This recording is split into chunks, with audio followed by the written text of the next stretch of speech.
and the sea turns around, but my word stands firm, says the Lord. When the world gets tough. Shalom saudara yang terkasih, di masa new normal ini jangan ada di antara saudara yang menjadi lemah, tetapi biar tetap kuat di dalam Tuhan. Berikut informasi kegiatan GBI Goshen Blessing dalam sepekan. Protokol kesehatan ibadah new normal GBI Goshen Blessing, Hotel Garden Palace, Surabaya. Peralatan yang digunakan dipastikan telah disterilisasi.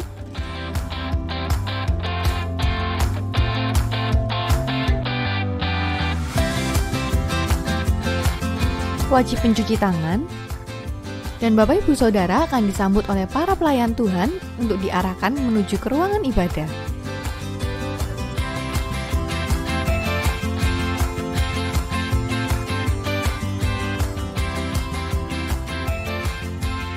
Ketika berada di dalam lift, pastikan posisi berdiri Anda sesuai dengan protokol kesehatan yang ada.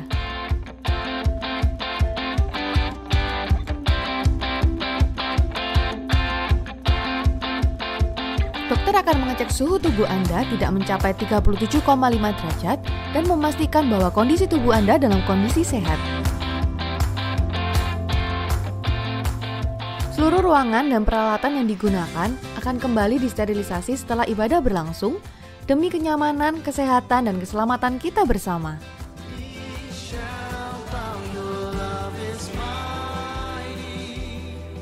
Hadirlah ibadah raya Minggu GBI Goshen Blessing Minggu 23 Agustus 2020. Ibadah raya pertama pukul 7 pagi, ibadah raya kedua pukul 9 pagi, ibadah raya ketiga pukul 11 siang. Yang bertempat di Hotel Garden Palace, Jalan Yosudarso nomor 11 Surabaya, Regency Barlung lantai 3. Ibadah kali ini akan dilayani oleh Pastor Eliseva Susan. Mari datang dan terima berkat firman Tuhan pada ibadah kali ini. Saudara yang terkasih, terimalah pemulihan kesehatan, keluarga, ekonomi, dan pekerjaan dalam ibadah online pemulihan Pondok Daud yang diadakan setiap Senin sampai Sabtu pukul 8 sampai 9 waktu Indonesia bagian Barat. Bersama Bapak Ibu Gembala Pendeta Lukas Supraitno beserta hamba-hamba Tuhan yang dapat diakses melalui YouTube channel GBI Goshen Blessing. Warta gereja dapat diakses melalui website gbigoshenblessing.org. Berikut panduannya.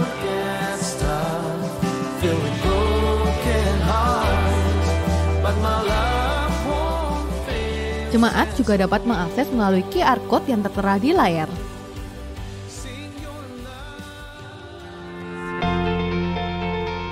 Kini hadir persembahan GBI Goshen Blessing melalui QR Code. Bagi jemaat Tuhan yang rindu memberikan persembahan, saudara dapat menggunakan dompet digital, OVO, Link Aja, Dana, GoPay, GoMobile, maupun M-Banking. Scan QR Code yang tertera di layar.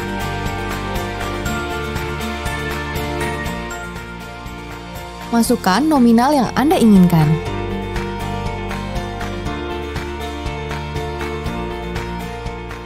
Lalu klik OK dan konfirmasi pembayaran.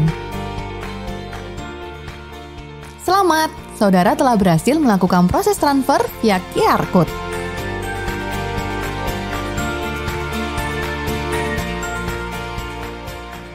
Bagi jemaat yang rindu memberikan persembahan secara langsung, dapat mentransfer ke rekening BCA GBI Goshen Blessing di nomor account 389 059 8888.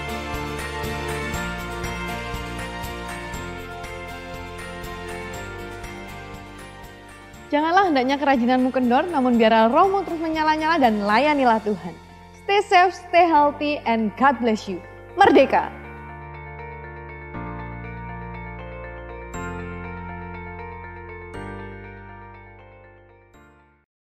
Shalom saudara, mari sama-sama kita akan mendeklarasikan Pentakosta ketiga. Mari kita baca bersama-sama. Pentakosta ketiga. 1. Pentakosta ketiga adalah pencurahan Roh Kudus yang dahsyat di zaman now, melebihi yang terjadi di Azusa Street. 2. Pentakosta ketiga akan mengakibatkan penuaian jiwa yang terbesar dan yang terakhir sebelum Tuhan Yesus datang kembali. 3. Pentakosta ketiga akan membangkitkan generasi Yeremia, yaitu anak-anak muda yang dipenuhi Roh Kudus, cinta mati-matian kepada Tuhan Yesus, tidak kompromi terhadap dosa, dan akan bergerak untuk memenangkan jiwa. 4. Pentakosta ketiga lahir di Indonesia dan bergerak ke bangsa-bangsa. Gerakan ini dari timur ke barat dan akan kembali ke Yerusalem. 5. Pentakosta ketiga akan memberikan kuasa untuk menyelesaikan amanat agung, dan setelah itu Tuhan Yesus datang kembali. Hari-hari ini kita perlu untuk banyak mendeklarasikan firman Tuhan melalui mulut kita. Mari kita akan sama-sama membaca Mazmur 91. Dalam lindungan Allah, orang yang duduk dalam lindungan yang maha tinggi dan bermalam dalam naungan yang maha kuasa akan berkata kepada Tuhan, tempat perlindunganku dan kubu pertahananku, Allahku yang kupercayai. Sungguh, Dialah yang akan melepaskan engkau dari jerat penangkap burung, dari penyakit sampar yang busuk. Dengan kepaknya ia akan menudungi engkau, di bawah sayapnya engkau akan berlindung. Kesetiaannya ialah perisai dan pagar tembok. Engkau tidak usah takut terhadap kedahsyatan malam, terhadap panah yang terbang di waktu siang, terhadap penyakit sampar yang berjalan di dalam gelap, terhadap penyakit menular yang mengamuk di waktu petang. Walau 1000 orang rebah di sisimu dan 10.000 di sebelah kananmu, tetapi itu tidak akan menimpamu. Engkau hanya menontonnya dengan matamu sendiri dan melihat pembalasan terhadap orang-orang fasik. Sebab Tuhan ialah tempat perlindunganmu, yang maha tinggi telah kau buat tempat perteduhanmu. Malapetaka tidak akan menimpa kamu, dan tulah tidak akan mendekat kepada kemahmu. Sebab malaikat-malaikatnya akan diperintahkannya kepadamu untuk menjaga engkau di segala jalanmu. Mereka akan menatang engkau di atas tangannya, supaya kakimu jangan terantuk kepada batu. Singa dan ular tedung akan kau langkahi. Engkau akan menginjak anak singa dan ular naga. Sungguh, hatinya melekat kepadaku, maka aku akan meluputkannya. Aku akan membentenginya, sebab ia mengenal namaku. Bila ia berseru kepadaku, aku akan menjawab. Aku akan menyertai dia dalam kesesakan. Aku akan meluputkannya dan memuliakannya. Dengan panjang umur akan kukenyangkan dia, dan akan kuperlihatkan kepadanya keselamatan daripadaku. Amin. Shalom Legacy Center. Mari bertepuk tangan dimanapun kau berada. Come on. Dia Raja yang hebat. Setuju dengan saya, katakan amin.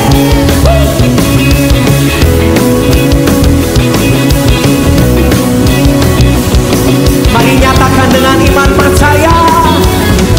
Angkatlah tinggi panjinya dan sorakanlah kemenangannya. Kemenangannya. Belenggulah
genap hatimu, come on. Dulu sekarang selamanya Kau berkuasa atas segalanya.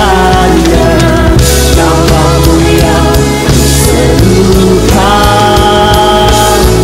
Kaulah Raja menebus. Dulu dan sekarang, dulu sekarang selamanya Kau berkuasa atas segalanya. Namamu yang ku serukan, Kau berkuasa. Come on, dari imanmu Kaulah Raja yang hebat, kebangkitanmu di dalamku, di dalamku. Oh, tiada takut dan getar, kemenanganku bersamamu, bersamamu. Oh, Kaulah Raja yang hebat, kebangkitanmu di dalamku, di dalamku. Kami gak takut, bersamamu, bersamamu. Oh,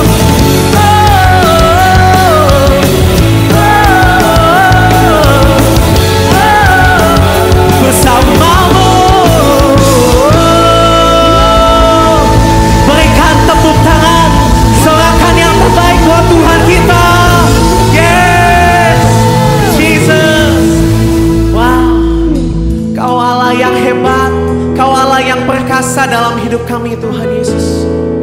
Dan dimanapun kami berada, Tuhan, kami mau buka hati kami, Tuhan. Kami angkat kedua tangan kami, tanda kami sungguh-sungguh menyembah Engkau, Tuhan. Mari sama-sama sembah Tuhan, mari sama-sama sembah Tuhan. Terima kasih Tuhan, terima kasih Yesus. Oh, haleluya, haleluya, haleluya. Sungguh gak ada yang lain Tuhan dalam hidup kami. Engkau satu-satunya, Engkau yang terutama dalam hidup kami, Tuhan Yesus. Haleluya.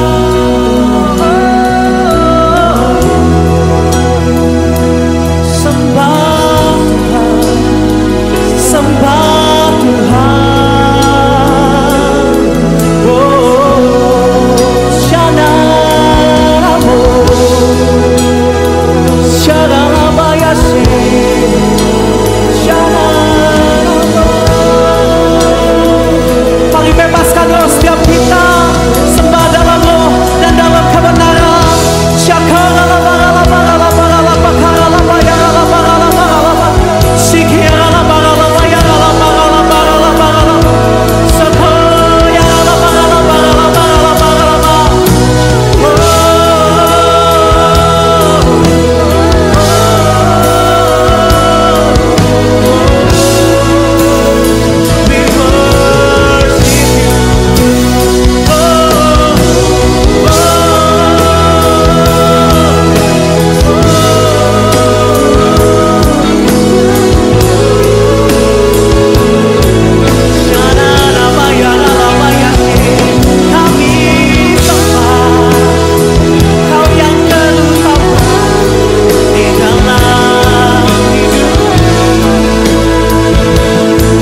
ada yang lain.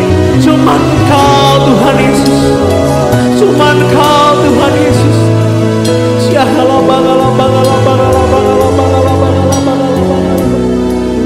Dari hatimu nyatakan, ku sembah Engkau, Allah yang perkasa.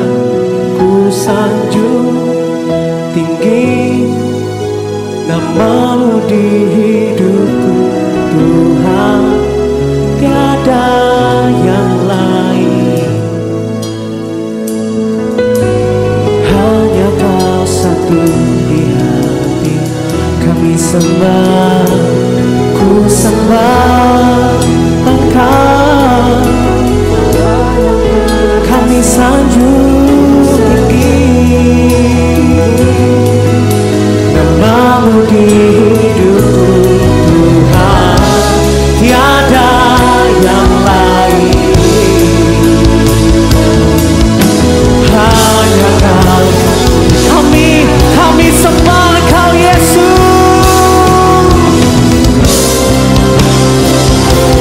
Ku sembah Engkau, Kau perkasa.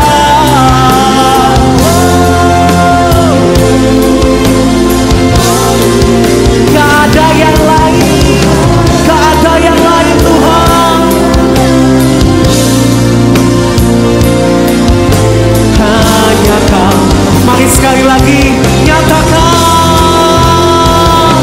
ku sembah Engkau, Allah yang perkasa. Ku sanjung tinggi nama-Mu di hidupku, Tuhan, tiada yang lain. Hanya Kau satu di hatiku, tiada yang lain. Tuhan, tiada yang lain. Hanya Kau satu, hanya Kau satu di hatiku. Sungguh gak ada yang lain.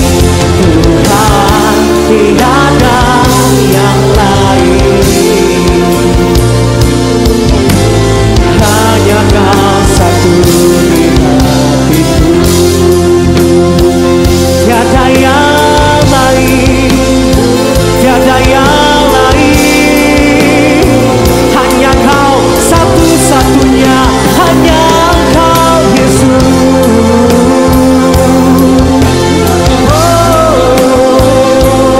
Oh Jesus, tiada yang lain, hanya Yesus. Kau yang pertama dan yang terutama.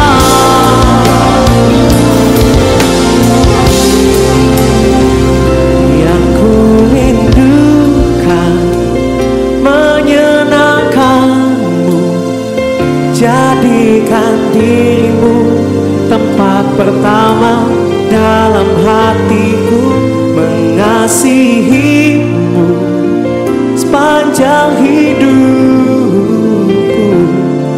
Yesus, Kau segalanya bagiku.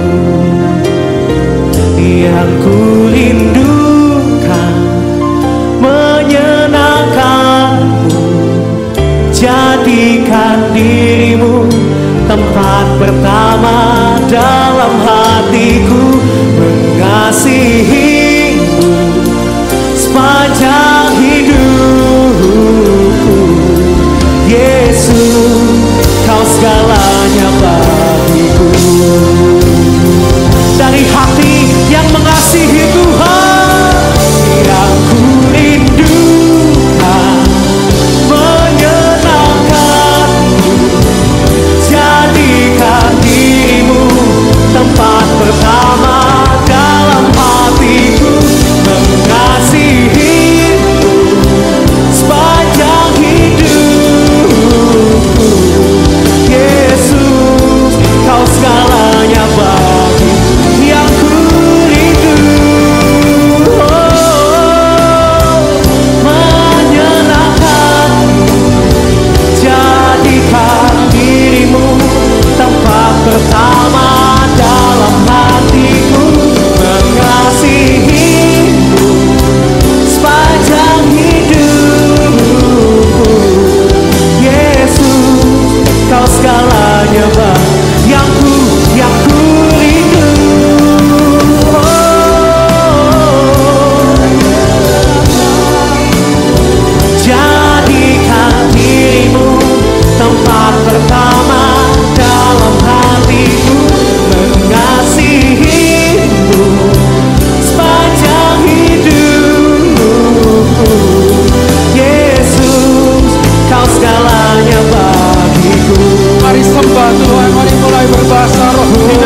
hari ini bukanlah hari-hari yang gampang.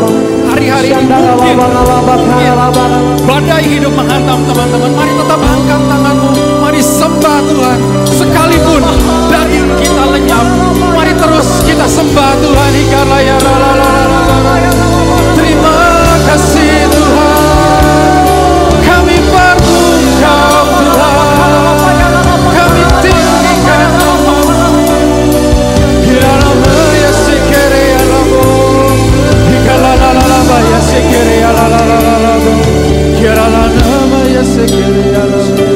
Kami perlu Tuhan. Kami perlu Tuhan. Kami perlu Tuhan.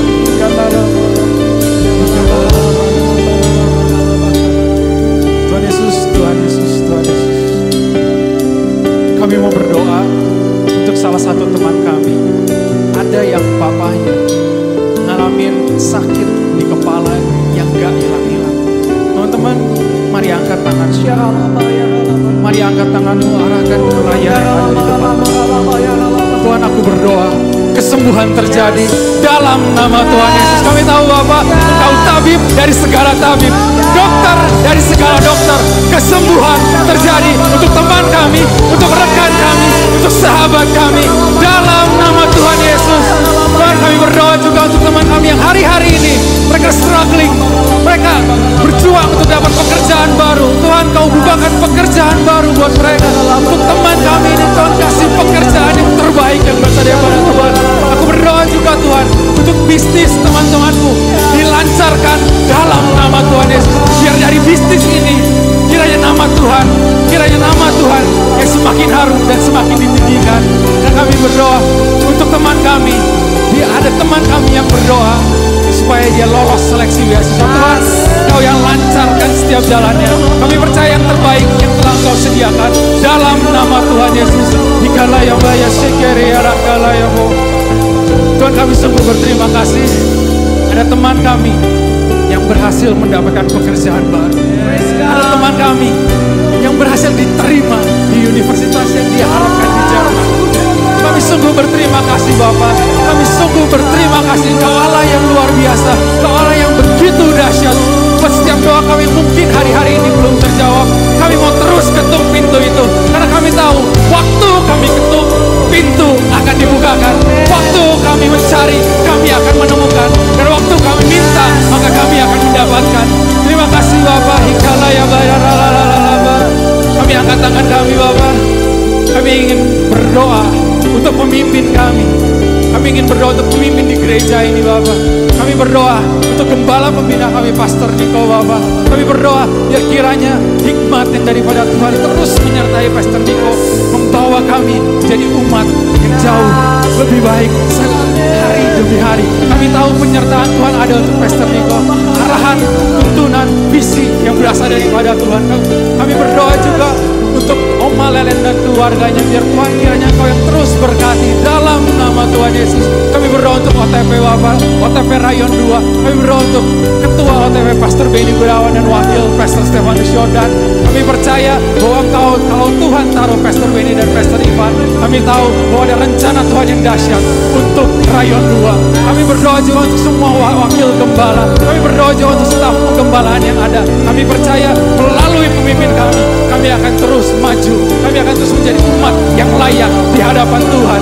Kami berdoa, kami angkat tangan kami berdoa untuk pemerintahan Indonesia. Tuhan, kami bersyukur kami tinggal di Indonesia. Kami bersyukur kami jadi warga Indonesia. Tuhan, biar kiranya Engkau yang terus berkati Pak Jokowi selaku Presiden, Pak Maruf Amin selaku Wakil Presiden. Kami percaya melalui arahan dari Pak Jokowi dan Pak Maruf, kami percaya Indonesia akan menjadi jauh lebih baik. Indonesia akan menjadi negara yang menjadi berkat untuk bangsa-bangsa. Terima kasih Bapak, terima kasih. Kami berdoa juga untuk Bandung, kota kami tercinta. Kami bersyukur kami tinggal di Bandung Bapak. Terima kasih Bapak. Pakai kami Bapak, anak-anak muda. Pakai kami di era Pentakosta ketiga ini. Bangkitkan generasi Yeremia, anak muda yang cinta Tuhan mati-matian, penuh dengan Roh Kudus dan gak kompromi sama dosa, bergerak melayani bangsa ini seperti yang belum pernah terjadi sebelumnya. Kami percaya kebangkitan anak-anak muda ada di depan mata kami, dan pakai kami Bapak. Kami mau bilang, ini kami, utuslah kami. Kami mau berdoa untuk Yerusalem Bapak. Diberkatilah Yerusalem. Shalom Yerusalem. Kami percaya damai sejahtera yang berasal daripada Allah kiranya terus menyertai Yerusalem. Diberkatilah umat pilihan Allah. Dalam nama Tuhan Yesus. Tuhan, kalau sebentar kami akan mendengarkan firman Tuhan. Kami percaya Tuhan yang sudah pilih hambanya, Pastor Antonio Yusuf. Kami percaya hari ini kami akan makan banyak. Hari ini kami akan dikenyangkan dengan firman Tuhan. Hari ini kami mendapat berkat perkataan firman Tuhan. Kami percaya Roh Kudus Kau yang mampukan kami. Kami siap mendengarkan firman Tuhan. Kami siap membuka hati kami. Kami siap membuka telinga kami. Kami siap membuka pikiran kami. Berbicara bagi kami Bapak. Berbicara bagi kami. Terima kasih Bapak. Terima kasih. Mari tetap sembah Tuhan.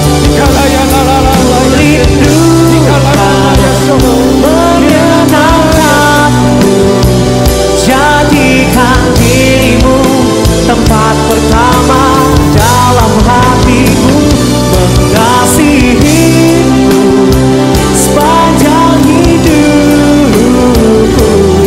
Yesus, Kau segalanya Bapa yang kami rindukan.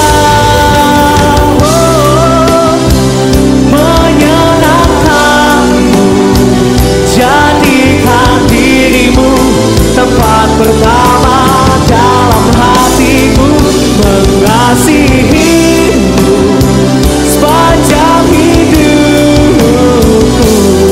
Yesus, Kau segalanya yang ku rindu.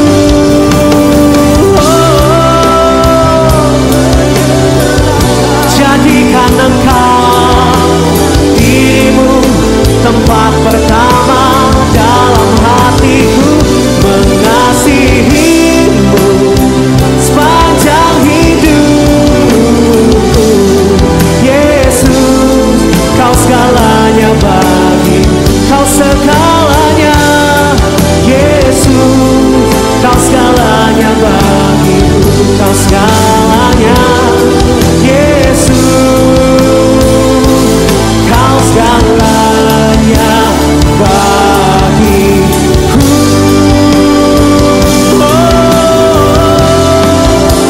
Berikan tepuk tangan dan sorak-sorai untuk Tuhan kita.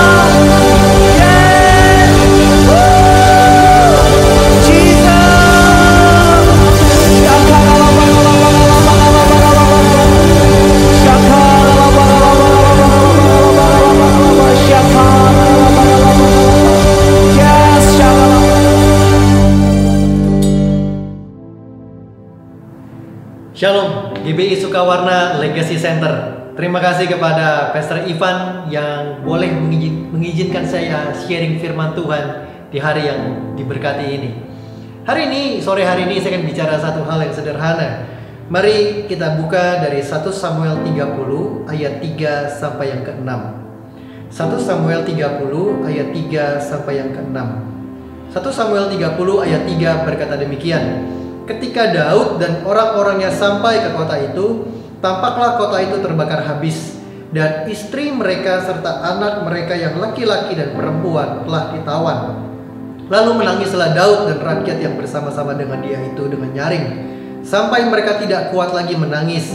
Juga kedua istri Daud ditawan, yakni Ahinoam perempuan Yisrael dan Abigail bekas istri Nabal orang Karmel itu. Dan Daud sangat terjepit karena rakyat mengatakan hendak melempari dia dengan batu. Seluruh rakyat itu telah pedih hati, masing-masing karena anaknya laki-laki dan perempuan. Tetapi Daud menguatkan kepercayaannya kepada Tuhan Allahnya. Hari ini guys, saya akan bicara 2 poin yang sederhana lewat dari kisah ini. Satu kali dikatakan Daud dan pasukannya baru pulang dari berperang. Ketika udah deket sampai ke perumahan mereka, kampung halaman mereka, saya bayangkan dalam benak mereka setelah mereka berpekan-pekan, berminggu-minggu berperang, mereka dalam hati berkata, akhirnya bisa istirahat, bisa ketemu anak istri, bisa tidur dengan nyaman. Kasur mana kasur, mungkin mereka dalam hati saya bayangkan seperti itu. Tapi apa yang terjadi ketika dekat dengan perumahan mereka?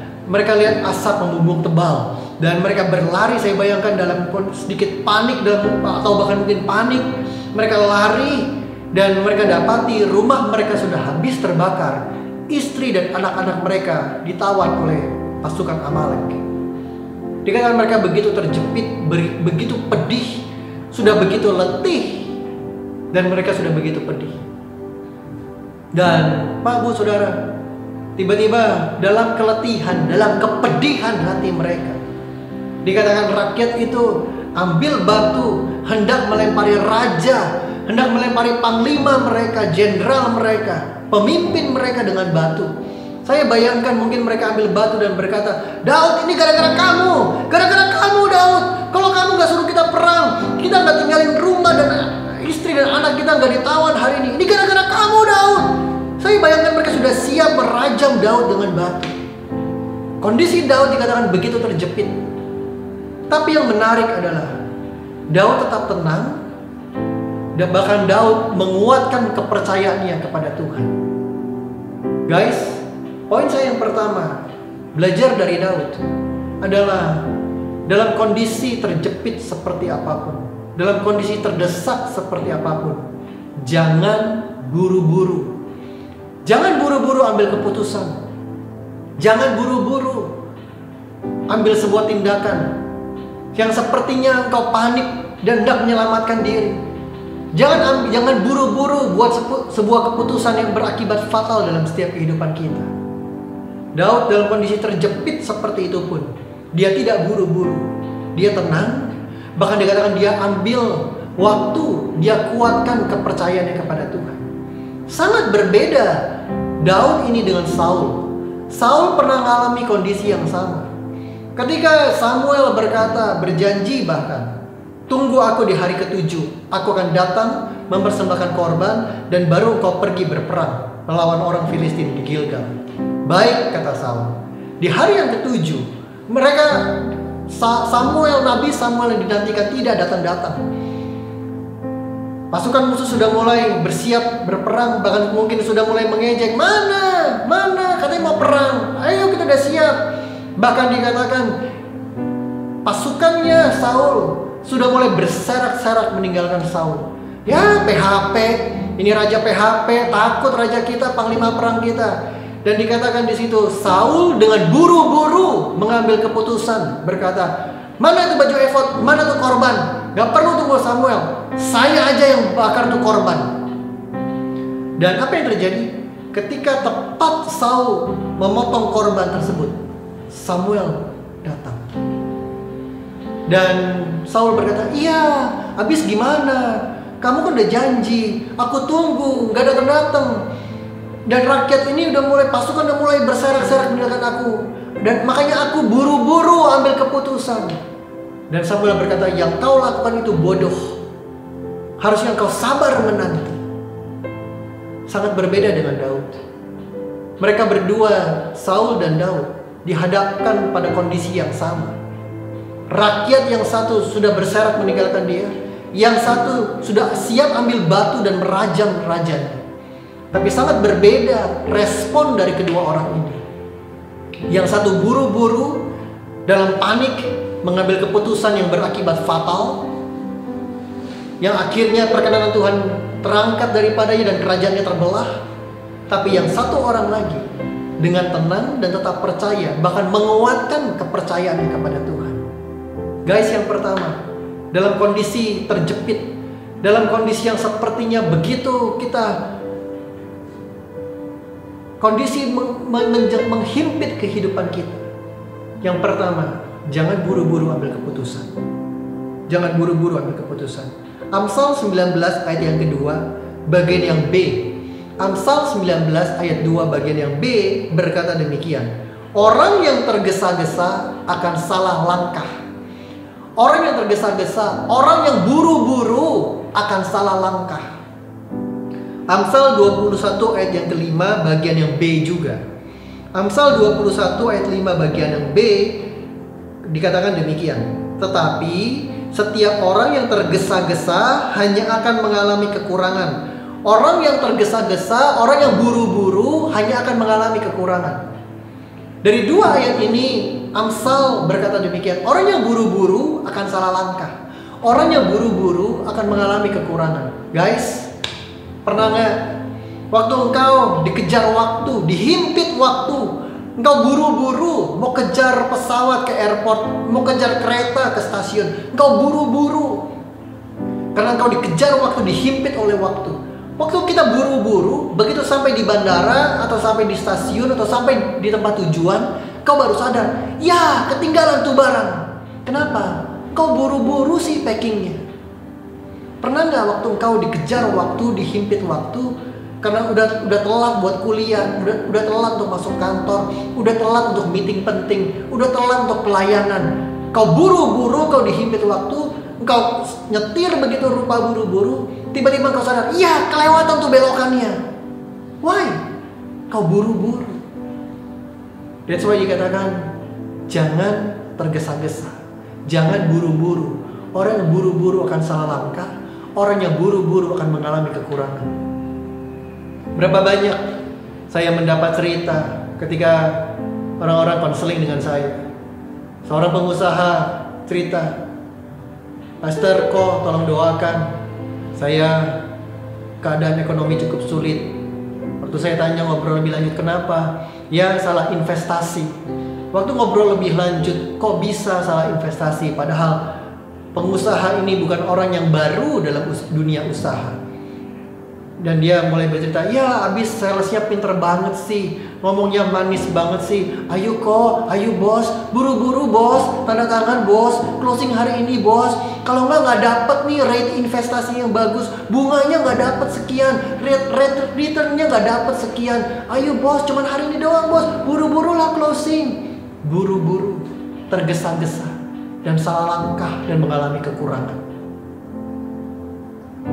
Berapa banyak ketika pasangan muda datang dan cerita sambil menangis karena bertengkar, berpisah bahkan. Waktu ngobrol lebih lanjut, kok bisa terjerumus dalam hubungan yang seperti ini? Ya karena baru kenal berapa lama? Ya baru kenal 3 bulan, 5 bulan, gak sampai setahun. Loh kok langsung bisa mengambil keputusan bahwa inilah jodohku, pasangan hidupku. Ya habis gitu deh, kok gitu deh pastor, buru-buru, dikejar waktu. Ingat, ayat ini berkata orang yang buru-buru akan salah langkah dan mengalami kekurangan atau kesalahan. So, yang pertama, jangan buru-buru. Ketika engkau terjepit begitu rupa, mungkin hari-hari ini kondisi ekonomi menghimpit engkau, jangan buru-buru, jangan panik dan mengambil sebuah keputusan yang fatal. Belajar dari kebodohan Saul, yang karena begitu terjepit, dia buru-buru ambil keputusan yang salah dan fatal akibatnya. Belajarlah dari bijaknya Daud. Dalam kondisi terjepit sekalipun, dia tidak buru-buru. Dia ambil waktu, dia menguatkan kepercayaan kepada Tuhan. So guys, 1 Petrus pasal yang keempat ayat 7 berkata, karena itu, kuasai dirimu, jadilah tenang, supaya kamu dapat berdoa. Ketika kondisi hari-hari ini menghimpit engkau begitu rupa, ambil waktu, jadi tenang, berdoa, sebelum engkau mengambil sebuah keputusan. Jangan buru-buru, jangan buru-buru. Tapi ambil waktu. Jangan buru-buru dan berkata, pindah kerja, buru-buru buka usaha yang ini, lagi tren banget nih usaha yang ini. Jangan buru-buru dan berkata jual rumah dan lain sebagainya. Jangan buru-buru pindah ke sana ke sini. No, jangan buru-buru. Tenang, supaya kamu dapat berdoa dan Tuhan memberikan guidance. Dikatakan Daud dalam kondisi terjepit menguatkan kepercayaannya. Dia tidak buru-buru. Dia belajar, dia tanya Tuhan, Tuhan apa yang harus aku lakukan? Belajar. Yang pertama adalah dalam kondisi dihimpit dan terjepit sekalipun, jangan buru-buru, jangan tergesa-gesa ambil keputusan yang salah. Yang kedua, di 2 Korintus pasal 4 ayat 8-10 berkata demikian. Dalam segala hal kami ditindas, namun tidak terjepit. Kami habis akal, namun tidak putus asa. Kami dianiaya, namun tidak ditinggalkan. Kami dihempaskan, namun tidak binasa. Kami senantiasa membawa kematian Yesus di dalam tubuh kami, supaya kehidupan Yesus juga menjadi nyata di dalam tubuh kami. Guys, seringkali setan coba himpit hidup kita. Seringkali setan akan coba membuat hidup kita begitu terjepit dan berkata, mau lari kemana lu sekarang? Checkmate. Udah skakmat, mau lari kemana lagi? Udah gak bisa ada jalan keluar. Setan akan coba kondisikan, setan akan coba membuat kita di dalam kondisi yang seperti demikian. Begitu terhimpit, begitu terjepit. Seakan-akan tidak ada jalan keluar. Seakan-akan tidak ada opsi yang lain. Jangan punya sikap yang, ya sudahlah. No. Belajar dari Daud dalam kisah ini. Daud dalam kondisi begitu terhimpit dan terjepit pun, yang pertama dia tidak buru-buru ambil keputusan yang bodoh dan salah. Yang kedua, dia tetap percaya surga punya cara, Tuhan yang punya jalan keluar. Dia tanya Tuhan, Tuhan apa yang harus aku lakukan? Dan Tuhan berkata, kejar Amalek, aku akan kembalikan semuanya. Plus ditambah bonus jarahan. Guys, dalam kondisi kalau hari-hari ini kau begitu dihimpit, didesak begitu rupa, jangan menyerah. Jangan punya mental victim yang berkata, ya emang nasib, ya kesian banget hidup gua. No, but be a fighter. Belajar untuk percaya Tuhanku punya cara, surga masih punya cara yang lain. Be a fighter. Daud pernah berkata, Tuhan dia yang melatih tanganku berperang hari-hari ini. Mungkin dalam dikondisikan seperti ini, pandemi seperti ini, Tuhan sedang melatih tangan kita untuk berperang, memegang senjata dan berperang. Tuhan sedang melatih kita untuk naik ke level berikutnya. Jangan menyerah, jangan punya mental victim, but be a fighter. Bukan cuma sekali dua kali. Setan coba jepit para pahlawan-pahlawan Tuhan. Musa pernah mengalami kondisi yang begitu terjepit. Di belakang pasukan Firaun, siap mengejar, siap menghabisi mereka. Di depan dia lautnya beraun, laut merah. Kondisinya begitu terjepit, seakan-akan tidak ada jalan keluar. Tapi apa yang Musa lakukan? Dia bertanya kepada Tuhan, dan Tuhan berkata, ulurkan tongkatmu, dan laut itu terbelah. Daniel pernah begitu mengalami kondisi yang begitu terjepit. Di goa singa, terkurung oleh singa-singa yang kelaparan. Kondisinya begitu kejepit, gak ada orang lain yang bisa menolong. Tapi surga punya cara. Sadrak, Mesak, Abednego ketika dimasukkan ke dalam dapur api, perapian menyala-nyala, dalam kondisi terikat. Bahkan yang masukin aja hangus terbakar. Terjepit sepertinya, tidak ada jalan keluar. Tapi surga tetap punya jalan keluar. So, apapun yang kau alami hari-hari ini, percayalah, surga masih punya jalan keluar. Saya ingat satu kali saya nonton sebuah serial di televisi, dan ceritanya jagoannya sedang berhadapan dengan seorang penjahat lewat permainan catur. Dan penjahatnya berkata, kalau kau menang, aku lepasin semua tawanan, keluargamu, teman-teman baikmu aku lepasin. Kalau kau menang. Tapi kalau aku yang menang, apa yang menjadi keinginanku harus kau berikan. Jadi kemenangan itu ditentukan lewat permainan catur. Main di serial tersebut, sampai ketika akhirnya penjahat itu berikan satu langkah, dan penjahat itu berkata, checkmate, skakmat sekarang. Mau lari kemana lu? Gak bisa ngapa-ngapain. Dalam adegan itu saya masih ingat serial itu, penjahatnya ambil telepon dan siap menelpon algojonya untuk menghabisi seluruh keluarga dari si jagoan itu. Jagoan itu berpikir begitu keras melihat papan caturnya. Tiba-tiba dia berkata, stop! No. It's not checkmate. Ini belum checkmate. Dan tiba-tiba dia berkata, my king has one more move. Rajaku masih punya satu langkah untuk bisa membebaskan diri dan memberikan jalan keluar. Singkat cerita, serial itu dalam adegan film tersebut, jagoan yang tentunya pasti menang. Tapi ada hal yang menarik. Kalau setan coba, kondisi hidup dunia mencoba menghimpit engkau dan membuat hidup kita sepertinya checkmate, Tadi saya katakan semua pahlawan Tuhan pernah mengalami. Musa mengalami, Daniel mengalami, Sadrak, Mesak, Abednego mengalami. Bahkan wanita yang 12 tahun pendarahan. Ketika wanita yang dikatakan wanita tidak punya bermoral, wanita yang tidak bermoral. Ketika para pemuka agama menarik dia, menyeret dia ke hadapan Yesus. Dan dikatakan, "Guru, wanita ini ketangkep basah sedang berzina. Apa yang harus engkau lakukan, Guru?" Sepertinya semua orang sudah siap rajam dia dengan batu. Saya bayangkan wanita ini cuma tertunduk, tidak berani mengangkat wajahnya. Seakan-akan hidupnya berakhir. Checkmate, betul. Gak ada jalan keluar. Yesus pun diam sekian saat, sekian detik. Yesus diam. Tapi tiba-tiba Yesus cuma mengambil sebatang kayu dan menulis-nulis sesuatu di tanah. Dan berkata, "Siapa yang merasa gak punya dosa, sok atuh lemparin dia yang pertama."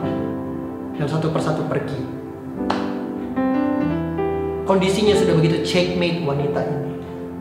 Tapi tiba-tiba waktu dia datang tersungkur di kaki Yesus, "My king has one more move." Surga masih punya satu jalan keluar yang terakhir. Musa alami, Sadrak, Mesak, Abednego alami, Daniel alami, wanita ini mengalami, bahkan Tuhan Yesus mengalami. Ketika dia terpaku di atas kayu salib, semua orang sudah berkata, "Kalau kau anak raja, kalau memang kau seperti yang kau katakan kau Tuhan, ayo dong turun, bebasin dirimu." Bahkan mungkin setan semua sudah bersuka cita. Akhirnya dia kita dapatkan. Sekarang dia tergantung di atas kayu salib. Mau kemana dia? Udah dipaku di situ, gak bisa kemana-mana. Checkmate sepertinya, gak ada jalan keluar. Tapi surga, my king has one more move. Di hari ketiga kita tahu Tuhan Yesus kita bangkit dan hidup sampai hari ini. So guys, kalau hari ini kondisi keadaan menghimpit engkau, menjepit engkau, jangan nyerah. Jangan punya mental victim. Pandang surga dan berkata, pandang keadaan, pandang setan dan berkata, "No, it's not checkmate. My king, rajaku, has one more move." Surga, Tuhanku, rajaku masih punya satu jalan keluar untukku. Kalaupun tidak ada jalan, dia sanggup buat jalan untuk hidupku. So guys, jangan nyerah. Jangan punya mental victim, but be a fighter. So yang pertama, jangan buru-buru. Jangan buru-buru ambil keputusan yang fatal, yang berakibat fatal. Yang kedua, jangan menyerah. It's not checkmate. Surga masih punya jalan. Surga masih punya cara untuk setiap hidup Bapak, Ibu, Saudara, dan saya. Jangan menyerah. Tetap percaya sama Tuhan. Tetap cari Tuhan. Dan saya percaya sampai pandemi ini pergi, kutunggu jabat erat tanganmu kembali. Tuhan Yesus memberkati. Mari angkat kedua tangan saudara, terima berkat Tuhan. Kasih karunia yang berlimpah-limpah daripada Allah Bapa di dalam Anak yang tunggal Yesus Kristus. Persekutuan yang manis dengan Roh Kudus menyertai saudara sekalian mulai hari ini sampai Tuhan Yesus datang menjemput kita di awan-awan dan bahkan sampai selama-lamanya. Yang percaya bersama-sama katakan, amin.